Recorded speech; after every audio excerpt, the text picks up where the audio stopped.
Welcome back. I'm Courtney Johnson. And I'm Becky Phelps. Becky, did you see the game on Thursday? I saw the very end of it. Actually, we saw it in class. My journalism professor, we were supposed to be taking a test, but she let us watch the end of the game in class on the big screen. It was not a good start to the test, I'll just say that. Did you watch it? I did watch the game. I watched it at work, and a girl came into my daycare room, and she's like, "It's over, it's over." And I'm like, it can't be over. It was over. Yeah. Unfortunately, yeah. It was not a great start. Yeah, but Kansas is the #1 seed in the Midwest. They are, yeah. And they have a game this Friday. Yeah, they play the winner of NCCU and between NCCU and UCD, so we'll see that game on Friday. In Tulsa, I think. Yeah, a lot of Oklahoma. kids will probably be going down to Tulsa, get an early start on spring break. Yeah, and speaking of spring break, where are you going? I'm actually going to Bermuda. Wow. Yeah, all What's the way there? We're just going. I'm going with my family. We're taking my best friend with us, actually. So that's going to be a lot of fun. I'm really excited. What do you guys plan on doing? You know, laying on the beach, maybe shopping a little. It'll be warmer than Kansas. Warmer than Kansas, not too warm though, like 50s and 60s. Wow. You think it was warmer, but it's really not. Yeah. What are you going to be doing? I am going to Los Angeles and I'm going to Las Vegas. Wow.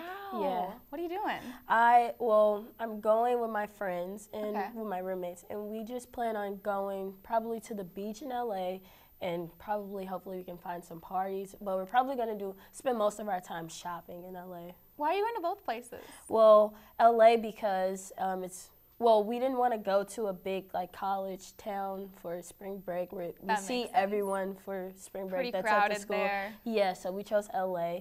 And then my friend has she has a house in Vegas, sorry. Oh, wow. So we're going to spend some time out there and probably go on the Strip, do some more shopping, go to the beach if we can find one. That's cool. It'll probably be warmer there where you are than in Bermuda. Definitely than Kansas than it is right now. Yeah, right now it's really bad here. Yeah. It's going to be like 70 this weekend, though. Hopefully. Yeah. Pray for it. Fingers crossed. Fingers crossed, yeah. So you excited for spring break? Yeah, I am very excited because last year I didn't get to do much of anything. I just went home, and it was cold in Chicago, so. Last year I went to Orlando for spring break. Wow. Yeah, so I'm all over the place. Yeah, you travel a lot now. Yeah, my family likes to travel. Yeah. It's kind of fun. It's warmer. You know, I'm from Iowa, so it's colder there. Not a great place to spend spring break, you know? Yeah. Yeah, well, that's all we have for right now. We'll be back after Ariel and a special guest. Where you go to college makes a statement about you. This place will become a part of you, your identity for life.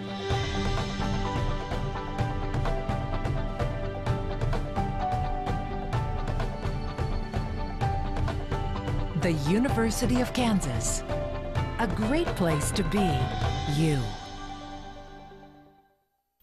Welcome back. I'm Mario Ramos, and I'm here with our guest, Sanjay Parashar, and he's going to be speaking with us about his study abroad experience in London. And it was a week-long experience, right? Yeah, thank you so much for having me on the show. Yeah, no problem. What was your favorite experience about studying abroad in London for a week? I think my favorite experience was, first of all, just having the freedom to kind of explore London at my own pace, and then getting a chance to really taste the cuisine of the world. I think London is a really international city, so just having the opportunity to try different foods, you know, such as Japanese or Ethiopian foods was a really great experience.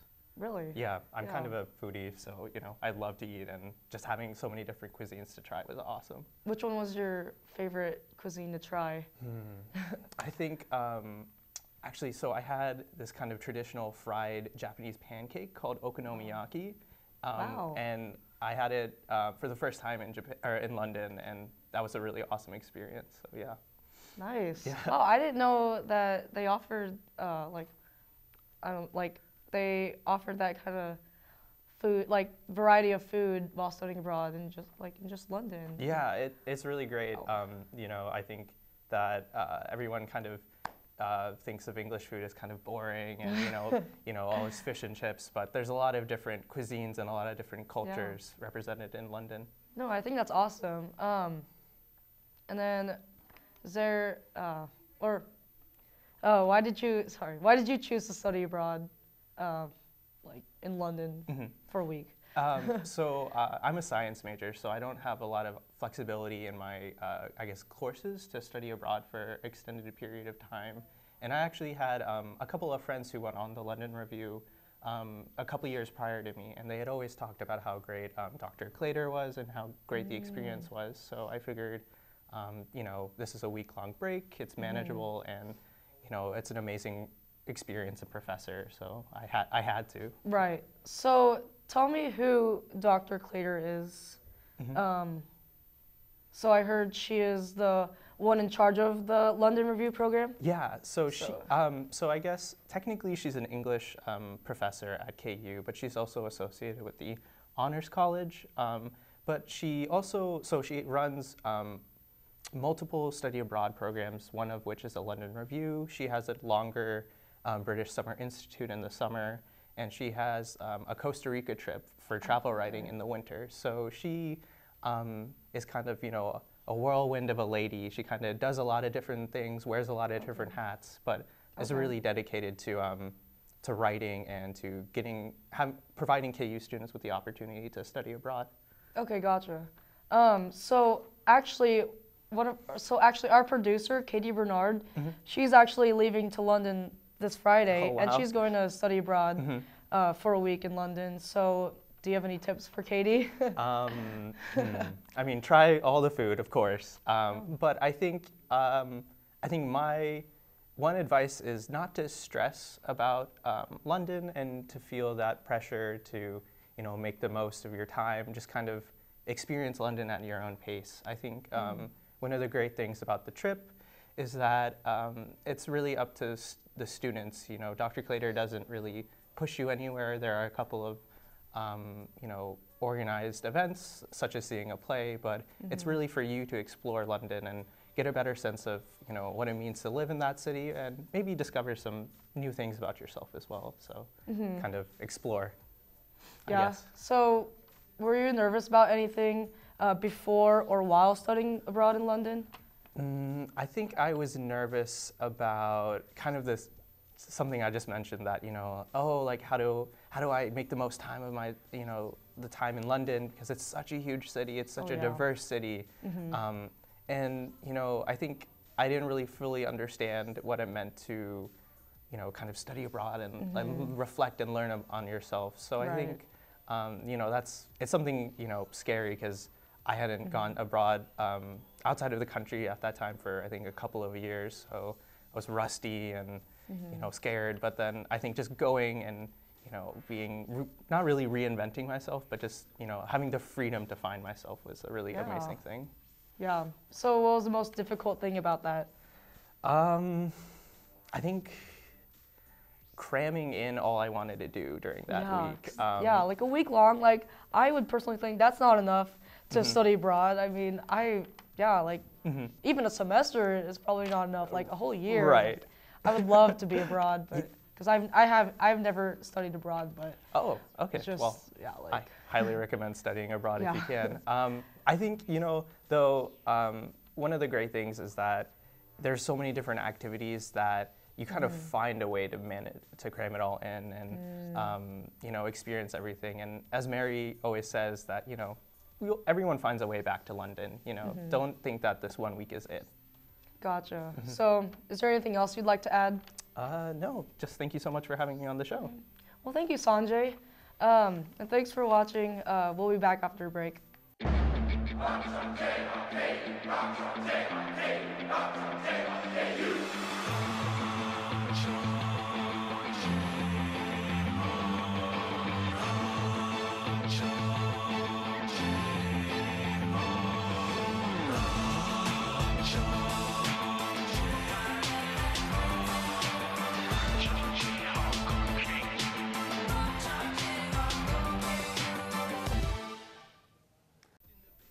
Welcome back. I'm Mason Moan. And I'm Bryce Horowitz. Here are your Good Morning KU headlines.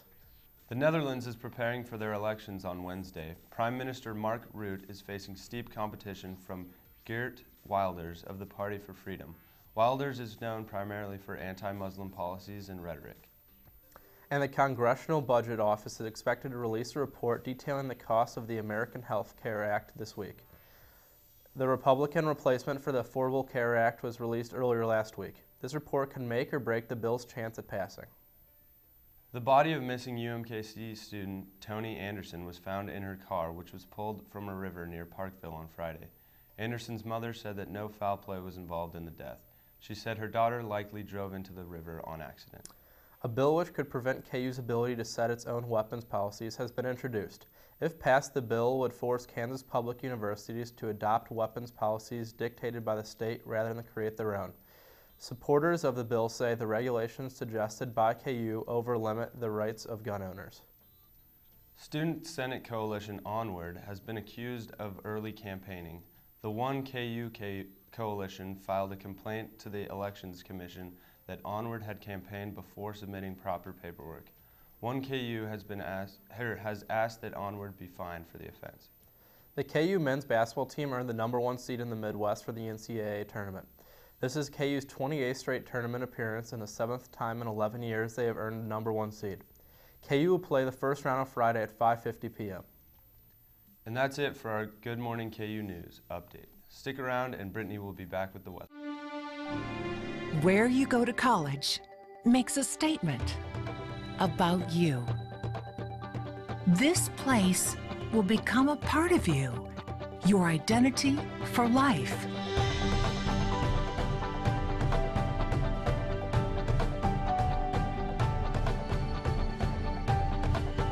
The University of Kansas, a great place to be you.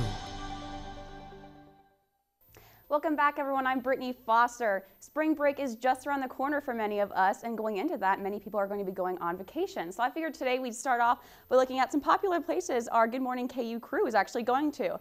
So Waco, Texas, and South Padre Island are both going to be in the 80s, it's predicted, for the spring break. And then another cool place people are going to on our team is Bermuda. They're going to be in the 50s and 60s, not as warm, but we'll take it compared to what the temperature is today. Wilmington, North Carolina is going to be in the 60s and 70s. Los Angeles, 70 to 80s. Nice weather for them. And then London, our producer Katie is going to. They're going to be in the 50s and 60s, a little bit chilly, but still nice and awesome. I mean, it's London. Before we can get to spring break, though, we have to get through this week. So, weather headlines for this week include a cold start to this week, another chance of snow possibly. Winter is definitely not letting go for us, although we will have a gradual warm up later this week. Our current temperature right now is 28 degrees, a really cold start to this morning. We haven't had a cold start like this in a long time, so this 28 is really hurting a lot of us. Make sure you have on those warm coats because we have a north wind at 22 miles per hour, really cold. It's going to make the wind chill feel about in the teens, upper 20s, or middle to lower 20s right now, so definitely have that coat on. Although we will reach a high of 40, lower than what we're normally used to for March. We've had that nice warm weather for the past 2 weeks, but it's okay. We'll get back to the warm weather eventually. Mostly cloudy skies throughout the day and winds at 25 miles per hour. They will weaken though. Here's your hourly planner. 30s, eventually we're going to hit our high of 40 at 5 o'clock. We might have a break in the cloud coverage around the evening, but other than that, pretty cloudy skies throughout the rest of the day, and those winds will die down though later on today. Here's your 5-day forecast. Tuesday, there's that chance of snow. It's only 30% chance. It might go down or increase depending on when we get closer to Tuesday. Wednesday, 43. Thursday, we're going to have that gradual warm up. And as you can see, Friday on St. Patrick's Day and the KU game day, it's going to be pretty nice and warm for your St. Patrick's Day. Clear skies mainly and a temperature of 63. Here's your game day forecast for Tulsa, Oklahoma, because that's where the KU game is. We're going to have a temperature of 70 degrees, cloudy skies in Oklahoma, and a southwest wind at 12 degrees or miles per hour. But other than that, pretty nice and warm for your game day in Tulsa, Oklahoma. That's it for the weather. We'll be back after the short break with Katie and Courtney.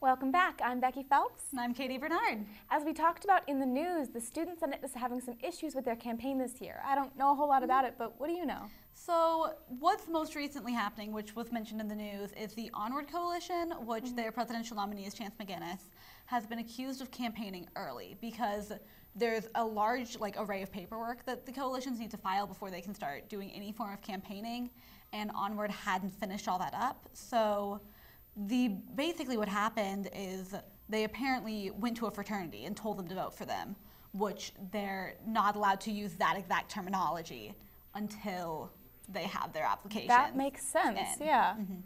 That's interesting. Yeah. So is there a certain date that they're all allowed to start campaigning, or is it just the paperwork? They were able to start campaigning in February, but Onward hasn't finished their paperwork in order to start their campaign yet. So while the other coalitions are able to start campaigning, Onward isn't yet, and there's 4 coalitions this year, which is actually a whole lot in comparison to what we've had in the past. Yeah, last year was only 2 coalitions, 1 KU and I think it was Kind KU. But this semester there's 1 KU, True KU, Onward, and K United. Why are there so many this year? I think it's because there's a lot of discontent with what's going on in Student Senate right now. There's a lot of divisions, and people are looking for changes, but there's not much of a united vision as to what those changes are going to mean. That makes sense. So whichever coalition is, elected, it's probably going to mean some change in the Student Senate? Hopefully. That seems to be the idea going forward. So it's really cool. Yeah. Well, that's all we have for today. We won't be back next week because of spring break, but be sure to tune in the week after that for Good Morning KU.